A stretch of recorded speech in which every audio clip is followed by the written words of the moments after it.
Hello, in this video I'll show you how to use the Qnect selection filter. Once you install Qnect, the selection filter for Qnect will be automatically added to your system.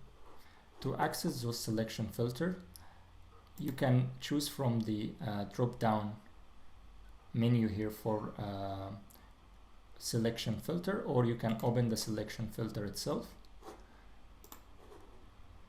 And the selection filter name, we have Qnect components. This one, when you select, it will only select the Qnect components. There is another filter as well, which is called Qnect no components. This will only select the red cones or the Qnect no components, which are in red like this.